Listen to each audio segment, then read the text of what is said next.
함께 말씀 나눕니다. 우리 갈라디아서 5장입니다. 갈라디아서 5장 1절부터 우리 5절까지,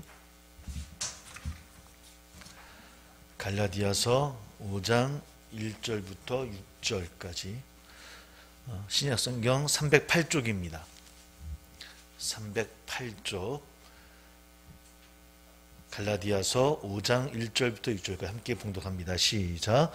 그리스도께서 우리를 자유롭게 하려고 자유를 주셨으니 그러므로 굳건하게 서서 다시는 종의 멍에를 매지 말라. 보라, 나 바울은 너희에게 말하노니 너희가 만일 할례를 받으면 그리스도께서 너희에게 아무 유익이 없으리라. 내가 할례를 받는 각 사람에게 다시 증언하노니 그는 율법 전체를 행할 의무를 가진 자라. 율법 안에서 의롭다함을 얻으려 하는 너희는 그리스도에게서 끊어지고 은혜에서 떨어진 자로다. 우리가 성령으로 믿음을 따라 의의 소망을 기다리노니 그리스도 예수 안에서는 할례나 무할례나 효력이 없으되 사랑으로서 역사하는 믿음뿐이니라. 아멘. 코로나가 전국적으로 오늘도 600명이 조금 좀 걱정되는 그 추세입니다. 다행히 그래도 거제에는 3일째 확진자가 나오고 있지 않아서 좀 안정세가 되어지는데 전국적으로는 좀 걱정되어지고 상황입니다. 제 이제 어릴 때 친구 목사님이 계신데 벌써 그 검사를 3번 받았어요. 그러니까 그것도 이제 지하에 교회가 이제 1층으로 있는데 이제 학원에서 나와서 또 받게 되어지고, 또 이번에는 어디를 이제 식당을 들렸다가 아는 분을 만나서 악수를 했는데 악수한 그분이 확진이 된 거예요. 그래서 다른 분한테 전화가 온 거예요. 그러니까 그분과 식사하신 분이 그분이 확진됐다고 검사 받아보라고. 다행히도 그 식사하신 분도 확진은 안 됐고 이 목사님도 확진된 음성 나왔고, 그분만 다행은 아닌데 하여튼 그분은 확진되어지고. 그러니까 이제 경기도 김포인데, 그러니까 그렇게 뭐 3번, 그러니까 목사님들이 거기 계신 분들이 뭐 1번 이상씩은 검사를 다 한 번씩 받으셨다고 그래 하네요. 워낙 넓은 지역이다 보니까. 뭐 또 지나치신 분도 계시고. 저는 아직 한 번도 안 받았는데 모르겠습니다. 하여튼 빨리 뭐 오늘도 벨기에에서 또 백신이 또 하나 허가가 됐다 그러죠, 그죠? 안센인가요? 그건 한 번만 맞아도 되는 백신이라고 얘기하는데 뭐 어떻게 될지 모르겠습니다. 하여튼 빨리 백신도 되어지고 완전 되어졌으면 좋겠습니다. 이제 몇몇 이제 업종들하고 교회도 포함이 되어지더라고요. 이제는 음식을 제공 못하게 되어 있습니다. 그러니까 여기서 먹는 것뿐만 아니라 제공하는 것도. 그러니까 저희 주일날까지가 마지막이요. 여기가 또 마지막인 거예요. 그러니까 우리 부활계란을 나눴잖아요. 그 음식 제공도 안 되는 교회가 이제 들어가더라고요. 이제 이번 주부터 거기 또 2주 한 달 될지 모르겠는데, 하여튼 그런 안정세들이 좀 600명까지 가는 거 보니까 걱정되긴 합니다. 좀 잘 이겨냈으면 좋겠습니다. 하여튼 빨리 좀 회복되기를 원하겠고요. 갈라디아서를 계속 말씀을 나눕니다. 말씀드렸듯이 늘 뭐 강의나 주석적인 그런 나눔은 아니고 그냥 말씀을 읽으면서 저도 묵상하는 것처럼 여러분들과 함께 이야기를 나누고 있습니다. 뭐 계속해서 율법주의로 돌아가려는 갈라디아 교인들을 향하는 깊은 한숨을 내뱉는 바울을 만나게 되어집니다. 오늘도 말씀 뭐라고 이야기하냐면, 풀어 이야기하면 그리스도께서 죄악과 율법에 매였던 우리를 해방시키시고 자유를 주셨는데 어찌해서 여러분들은 그 자유를 가지고 율법 멍에를 다시 스스로 짊어지려고 합니까? 라고 하는 그런 탄식입니다. 그러니까 예수 그리스도를 통해서 자유를 우리에게 허락해 주셨는데 그 자유를 가지고 왜 다시 종의 멍에를 매려고 하는 거예요? 라는 그런 마음이겠죠. 황당해하는 그런 탄식을 우리 만나보게 되어집니다. 쉽게 얘기하면 악독한 주인 밑에서 자치당하던 사람을 간신간이 풀어줬는데 제 스스로 다시 제 발로 그 주인한테 돌아가는 이런 모습이라는 겁니다. 바울의 입장에서는. 그러니까 얼마나 답답했을까요?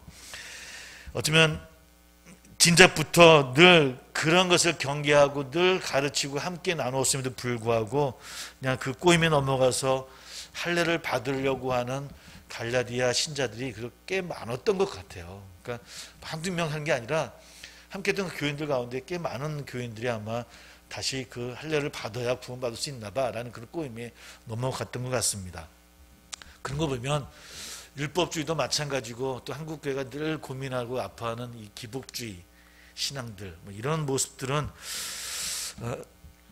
우리 사람을 참 매료시키는 그런 형태의 신앙인들 같아요.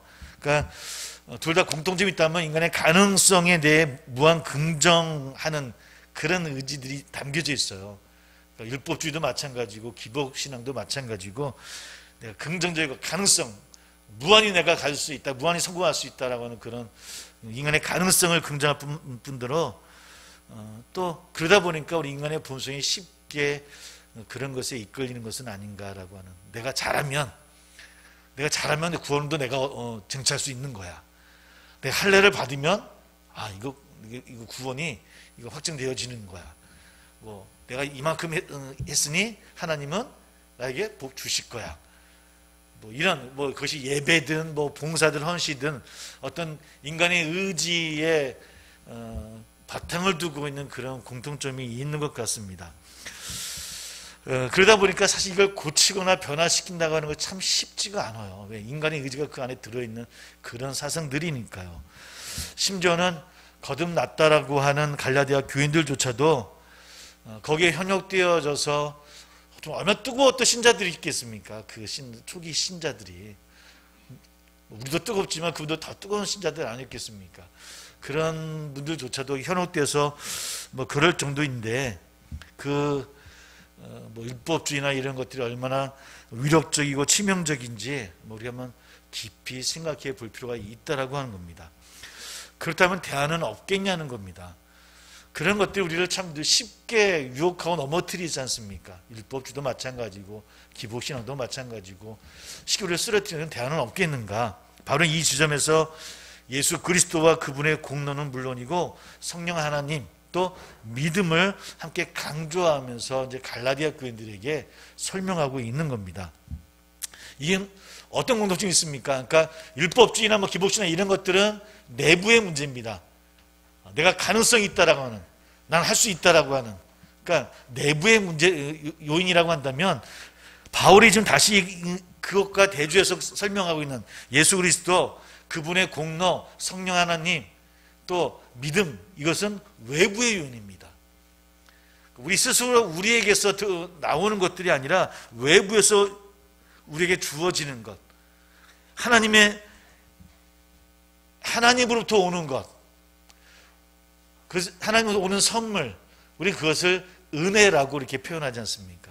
그러니까 하나님의 은혜를 바탕을 둔 것들을 비교하면서 이야기하고 있다라고 하는 겁니다. 그러니까 오직 우리가 구원받고 참 자유를 얻는 방법은 내적인 그런 의지를 가지고 강성을 가지고 외치는 율법주의나 기복신앙 이런 것들이 아니라 하나님으로부터 오는 은혜로만이 얻을 수 있는 것이다라고 지금 사도 바울이 갈라디아 교인들을 강조하고 있는 거예요.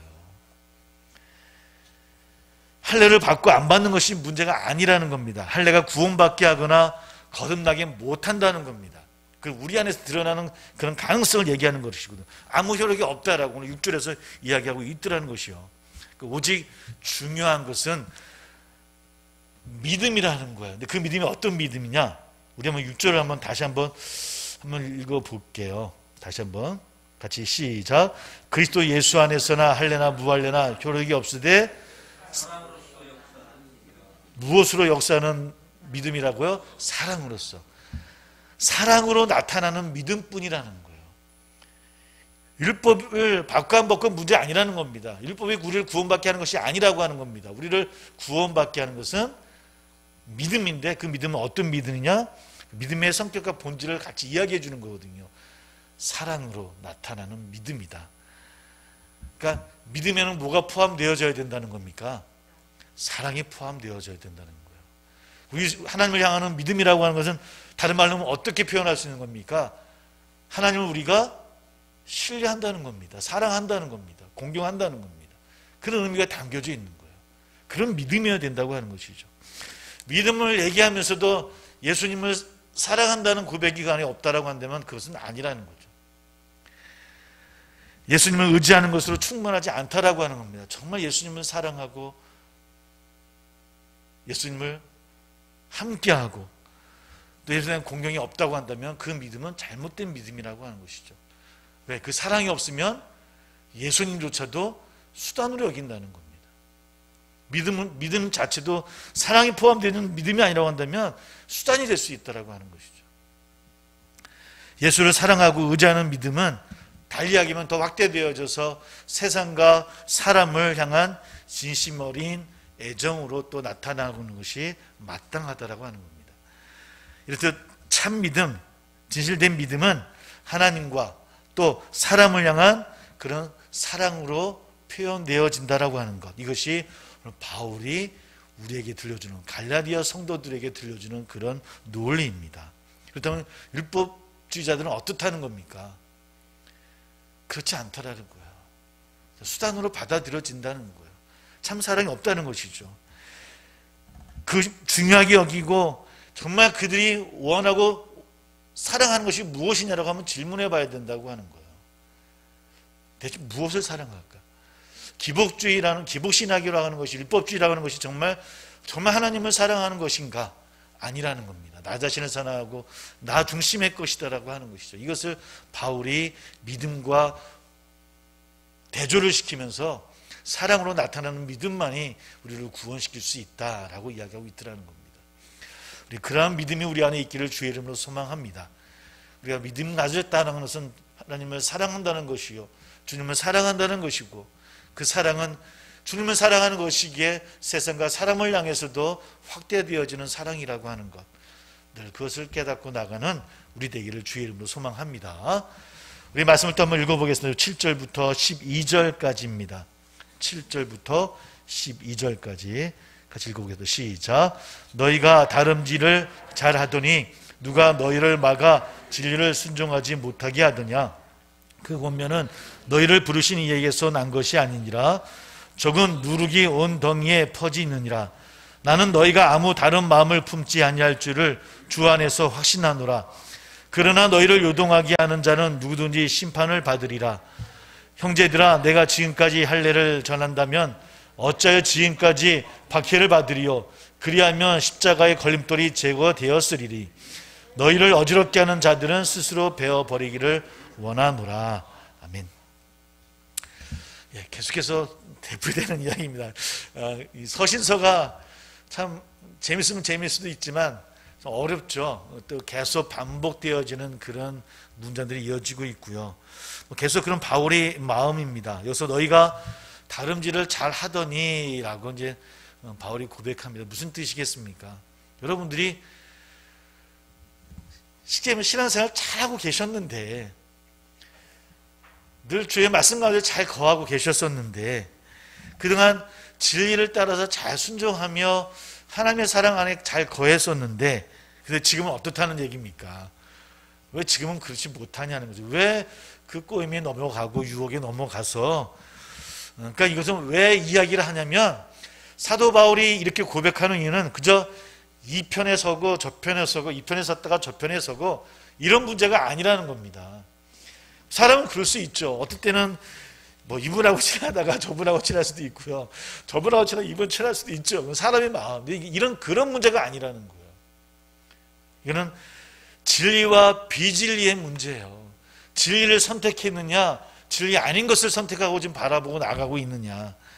왜냐면 그 선택함이 개인뿐만 아니라 공동체의 건강도 생명도 또 하나님의 판단 심판에까지 이를 수 있는 문제이기 때문이라는 겁니다.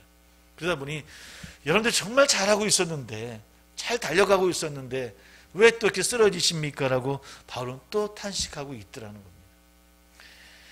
이게 바울의 마음이겠습니까? 우리 모두의 마음 아닙니까? 사실은 저도 이제 목회를 하면서 저 자신에게도 잘 가더니 너 왜 그래? 라고 저 자신도 하나님께 그런 저의 마음을 회개하고 기도하는 것처럼 우리 서로도 그럴 때 참 많잖아요.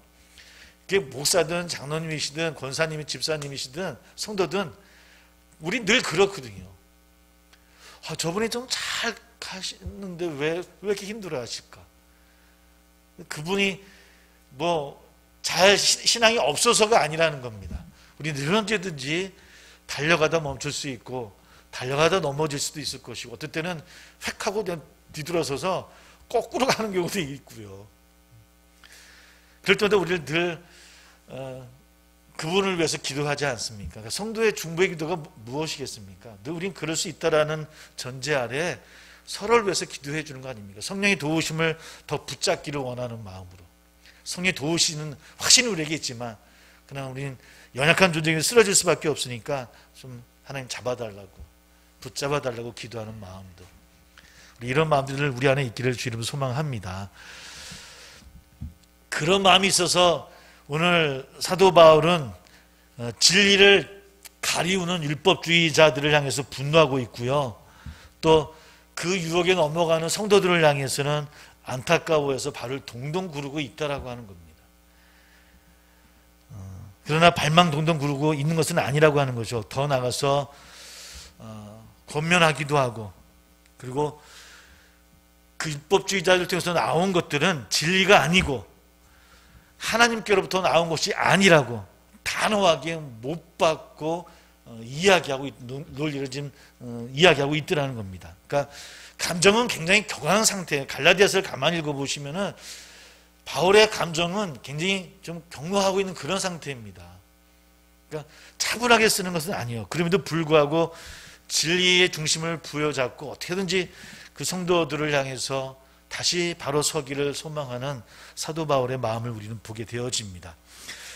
어쩌면 예수님 머리로 우리가 고백하고 모인 그런 공동체 사람들, 또 그분 안에 각자 그분의 몸인 교회로 부르셨다는 그 믿음이, 그러나 지금 그것을 끝까지 지켜야 된다라고 하는 바울의 마음을 아마 다독이고 있는 것은 아닌가라는 생각을 하게 되어지고, 그런 마음으로 우리도 또 늘 성도를 바라볼 수 있는 우리 사랑의 성도들이 다 되기를 주의 이름으로 소망합니다.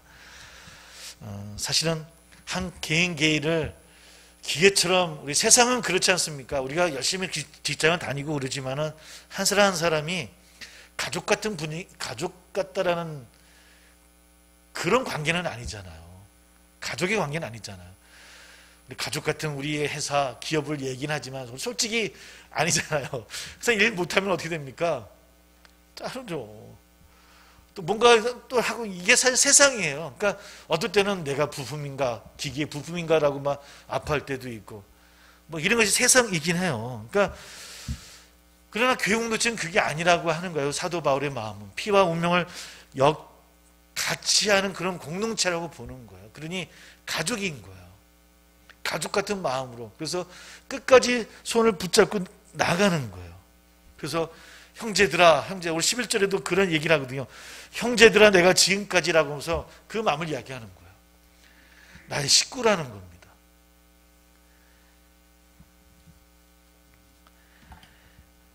지금 곰팡이가 쓰는 빵처럼 변질되고 썩어가는 중이니까 아무런 조치를 취하지 않고 가만히 내버려 둬서는 절대로 안 된다라고 하는 것을 바울은 잘 알고 있는 거예요. 썩은 부분은 단호하게 잘라낸다고 12절에 이야기하고 있고요. 그리고 그것을 해야 될 때가 그렇게 정할 때라고 지금이 사도 바울이 이야기합니다. 어쩌면 믿음이라고 하는 것과 인격은 일맥상통하는 부분이 많이 있는데요. 두 가지 모두 알아서 변화하거나 저절로 자라나지 못하는 특징을 갖고 있어요. 우리가 예수를 믿고, 우리 어저께 북카페 그 줌모임에 그런 얘기를 나눴는데, 우리가 회심했다라고, 우리가 중생했다는 건 뭡니까? 회심하고 하나님 앞에 용서를 받았다고 하는 것은 우리의 죄성을, 우리에게서 죄책을 벗어났다는 거잖아요. 지금까지 갖고 있던 우리의, 언제나 우리 갖고 있는 자범죄를 예수님을 통해서 용서받은 거예요. 그 죄책에서, 그 마음에서 이제 벗어났어요. 그러면 우리가 그때부터 완벽한 모습으로 나갈 수 있겠습니까? 그러면 우리 예수를 믿고 거듭나서 그때부터 여러분들이 우리 완벽합니까? 안 그러잖아요. 그럼에도 불구하고 죄성은 아직 우리에게 있는 거예요. 예수를 만날 때까지의 죄는 하나님으로부터 용서받고 그 죄책에서 벗어났지만 죄성은 아직 우리 가운데 있어요. 우리 마음속에. 그래서 우리를 늘 쓰러뜨리려고 해요. 근데 우리는 거듭남으로 인해서 성령께서 나를 도우심으로 나를 구원의 길까지 인도해 주실 것이라는 확신을 가지고 나가는 겁니다. 근데 죄성이 우리를 늘 쓰러뜨리려고 해요. 그러니까 늘 하나님 앞에 나와서 또 회개하고 또 우리가 고백하죠. 그러니까 사실은 알아서 성장하고 알아서 구원의 길로 나가면 참 좋을 터인데 그렇게 이야기하는 분들이 어떤 분들이면 구원파예요. 한 번 구원은 영원한 구원이다. 한 번 회심하고 한 번 거듭나면 구원까지 끝까지 보장되어진다. 그 사이에 내가 뭔 짓을 해도 우리는 구원받을 수 있다. 이게 구원파의 논리예요. 저도 그게 그렇게 얘기해 주셨으면 좋았겠어요. 저도 얼마나 편해요. 한번 예수님을 만나면 주님 만나는 날까지 내가 뭔 짓을 다 해도 내 구원은 빼앗기지 않아. 구원은 흔들리지 않아. 예수님 좋게 그게 아니거든요. 아직 죄성이 우리 안에 남겨져 있는 거예요. 싸워야 돼요. 그러나 우리가 그저 이길 수 있는 것은 예전에는 죄성이 늘 제 종으로 살았다고 한다면 예수를 만난 이제는 우리는 성령을 통해서 하나님 도우심으로 죄를 이길 수 있는 그런 능력이 우리 안에 있다라고 하는 것을 확신하고 믿는 우리 되기를 소망합니다. 그렇게 매일매일 한 발자국 한 발자국 나가는 것이죠. 그렇게 우리 믿음이라고 하는 것, 우리의 인격의 그 바탕은 뭐냐면 마음이에요. 마음이에요. 근데 그 마음은 아주 우리 안에 죄성이 있고 아까 말씀드렸던 것처럼 자기 이익이나 죄악으로 기울어지기가 참 쉬워요. 우리는 연약한 존재이기 때문에. 매일 밭에 우리 농사를 짓고 그런 분도 계시잖아요. 매일 나가셔서 매일 이렇게 막 하시잖아요. 저는 몇 년 전에 우리 장로님이 조그만 땅을 이렇게만 해봐요. 그래서 이렇게 고구마를 심었는데 잡초가 왜 이렇게 많이 나요? 뽑아도 끝이 없어요. 야, 이건 내 체질 아니다. 나는 못하겠다. 그런데도 그렇게 열심히 하는데도 나중에 결실을 주시더라고요. 또 땅이 또 하나님은. 좀 감사했는데 매일 뽑아야 되잖아요. 가끔은 지세포 넘어가다 보면 여러분 혹시 보시면 옆에 이렇게 밭들이 있거든요. 어르신들이 아마 하시는 밭들인가 봐요. 정말 잡초 하나 없어요. 얼마나 매일 나와서 매일 그것을 하시는지 아마 줄도 빠듯하게 볼 때마다 저 얼마나 매일 나오셔서 비가 오든 뭐하든 저렇게 행하셨을까. 근데 우리의 신앙생활도 마찬가지라는 거예요. 믿음이라고 하는 믿음 생활은 뭐냐면 그렇게 매일매일 밭을 가꾸고 땅을 가꾸는 것처럼 늘 우리 안에 잡초처럼 우리의 죄성이 우리를 늘 유혹해요. 불쑥불쑥 우리의 욕망의 마음들이 불쑥 튀어나와. 이거를 매일매일 뽑아주는 그 과정이 신앙생활이고 믿음생활인 거예요. 근데 그게 나 혼자는 안 돼요. 우리의 능력으로는 안 되는 거라는 겁니다. 그래서 우리가 기도하면서 성령께 도움을 구하는 거예요. 성령, 저를 이끌어 주실 걸 믿습니다. 혹 실수하면 하나님께 또 용서를 빌고 나를 용서해 주시고 이렇게 한 발자국 한 발자국 나가는 것, 이것이 믿음 생활이고 신앙 생활이고, 그때 부족할 때 우리가 힘들 때는 또 우리 성도들이 함께 힘을 합쳐서 함께 기도해 주고. 나 혼자 하기는 힘들거든요. 왜? 하나님께서 주님께서 부활하신 후에 이 땅에 각 개개인의 모습으로 신앙을 지키도록 안 하시고 교회를 통해서 교회가 확장되어지게, 아니 복음이 확장되어지게 하셨을까? 우리가 팬데믹 시대에 가끔은 이제 우리 교회 예배당에 못 나오고 가정에서 예배 드리잖아요. 우리 마음속에 그런 마음 생기지 않습니까? 야, 이거 나 혼자서 예배 드려도 되지 않나? 내가 잘 지킬 수 있을 것 같은데, 나 혼자 성경 읽고 나 혼자서 행할 수 있어도 내가 주님 만나는 날까지 잘할 수 있을 것 같은데 라는 마음들이 우리 안에 불쑥불쑥 일어나요. 진짜로. 목사님 저도 그래요. 저도 가끔 그런 마음을, 혼자 해도 되는 거 아닌가? 그게 우리의 교만한 마음인 것 같아요. 벌써 그 마음 자체가 내가 할 수 있다라고 하는 내 의지가 더 강한 거예요. 하나님 은혜보다. 하나님 은혜를 간구하고 소망하는 마음보다 내 의지로 할 수 있다라는 나의 교만한 마음이 벌써 커졌잖아요. 아마 그래서 공동체를 허락하신 것 같아요. 그런 부족한 면을 서로 좀 이렇게 맺고 주라고. 서로 기도도 해주고 끌어주기도 하고 밀어주기도 하고 부족하면 손도 내밀어서 나 좀 끌고 달라라고 손도 내밀을 수 있고, 이런 관계가 우리의 모습이 아닌가. 우리 그렇게 우리가 믿음 생활을, 우리의 신앙 생활을 함께 나갈 수 있는 저나 우리 되기를 주의 이름으로 소망합니다. 우리 한 번만 더 한번 읽어볼게요. 16절부터 우리 21절까지만, 16절부터 21절까지 같이 읽습니다. 시작. 내가 이르노니 너희는 성령을 따라 행하라. 그는 육체의 욕심을 이루지 아니하리라. 육체의 소욕은 성령을 거스리고 성령은 육체를 거스리나니 이 둘이 서로 대적함으로 너희가 원하는 것을 하지 못하게 하려 함이니라. 너희가 만일 성령의 인도하시는 바가 되면 율법 아래 있지 아니하리라. 율법의 일은 분명하니 곧 음행과 더러운 것과 우상 숭배와 주술과 옷을 맺는 것과 분쟁과 분등과 당 짓는 것과 분열함과 이단과 투기와 술 취함과 그와 같은 것들이라. 전에 너희에게 경계한 것 같이 경계하노니 이런 일을 하는 자들은 하나님의 나라를 유업으로 받지 못할 것이니라. 예, 오늘 다시 말씀 속에서 이제 자유함을 이야기하고 있고요. 이제 자유와 대치되는 것, 그러니까 그것이 무엇인가? 그 자유는 하나님부터 오는 자유인데 육체의 소욕들을 이야기하고 있습니다. 그러니까 성령과 육체의 소욕, 육체의 욕망들은 함께 공존할 수 없는 것이다라고 바울은 이야기하고 있고요. 양립할 수 없는 것이라고 이야기하고 있고요. 그러니까 육체의 욕심이라는 것이 우리가 허락하신 성령 안에서의 그런 자유를 어쩌면 올바르게 사용하지 아니하고 자기의 이익과 욕심만을 위하는 그런 것으로 이용하는 것, 그래서 육체를 따라가는, 욕심을 따라가는 그런 모습을 우리에게 이야기하고 있어요. 근데 그 모습이 성령이 인도하는 것은 말을 다르다라고 이야기하고 있고요. 그래서 육체의 욕정과 욕구로 충만한 삶이 맺는 열매가 무엇인가 19절부터 21절까지 설명을 하면서 한 두 가지로 몇 가지를 이야기합니다. 세 가지로 한번 정리해 볼 수 있을 것 같은데요. 그러니까 개인의 이익과 욕구에만 몰두하는 것, 그것이 첫 번째고, 두 번째는 자신의 욕구에 걸맞은 우상 숭배로 점철되는 것들이 있고요. 세 번째는 인간관계가 파괴되어지는 것, 이러한 것들이 육신의 욕망과 그런 욕구로 충만한 삶의 세 가지의 특징입니다. 이런 것들을 통해서 이제 여러 가지 제된 모습들을 오늘 21절까지 이제 표현하고, 뭐 술 취함도 있고 방탕함 이런 것도 있는데 바로 세 가지입니다. 개인의 욕구와 이익에만 몰두하는 것, 그리고 자신의 욕구에 걸맞은 우상 숭배로 점철되어지는 것, 인간관계가 파괴되어지는 것. 같이 연결해 보면 개인의 욕구는 우리가 이익이나 욕구에 몰두하는 걸 우리가 알 수 있지 않습니까? 그죠?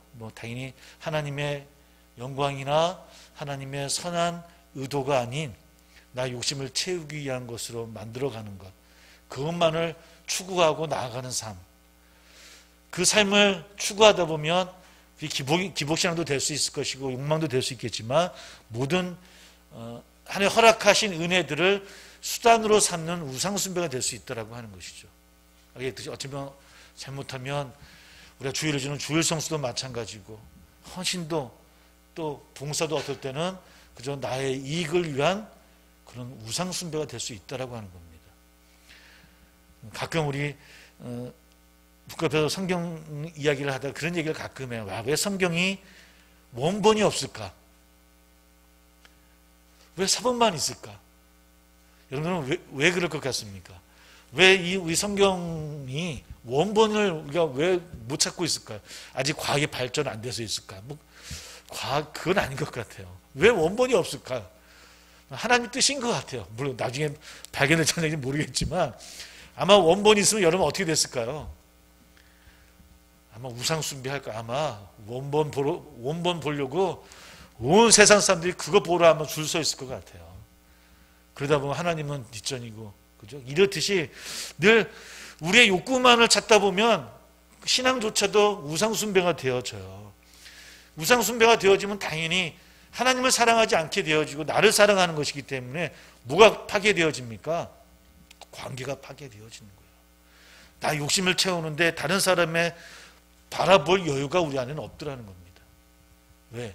내 욕구에 다른 사람들은 나의 것을 채우기 위한 수단이 될 수밖에 없거든요. 그때부터는. 이것이 육신의 소욕으로 우리가 갖게 되는 세 가지의 특징인 거예요. 우리 개인의 이익이나 욕구만을 채워가는 것, 그러기 위해서 우상 숭배로 점철되어져서 그러다 보니 모든 관계가 끊어지는 모습들. 우리 교회 안에서 얼마나 많은 것을 보게 되어집니까? 참 가슴 아픈 거는 늘 뭐 저희 교단이든 다른 교단이든 어떤 교회들이 어떤 문제가 있었을 때 나중에는 다 어디로 갑니까? 문제의 그 결말은 늘 돈의 문제로 가요. 뭐 얼마를 달라, 얼마를 가면서 얼마 가지고 갈라서 이런 거예요. 이건 이거 정말 하나님의 영광을 위한 모습이 전혀 나중에 드러나지 않더라는 겁니다. 그건 뭐예요? 오늘 육체의 소욕에 매몰되어진 우리들의 모습이더라는 겁니다. 사랑하는 우리 사랑하는 성도 여러분, 혹 우리가 풍족하지 않아도 채워지지 않는다 하더라도 늘 하나님을 사랑하는 그 마음으로 나가는 우리 모두 되기를 주의 이름으로 소망합니다.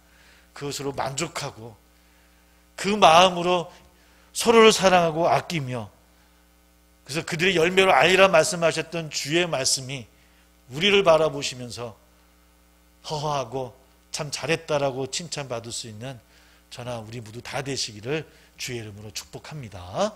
기도하겠습니다. 함께 기도합니다.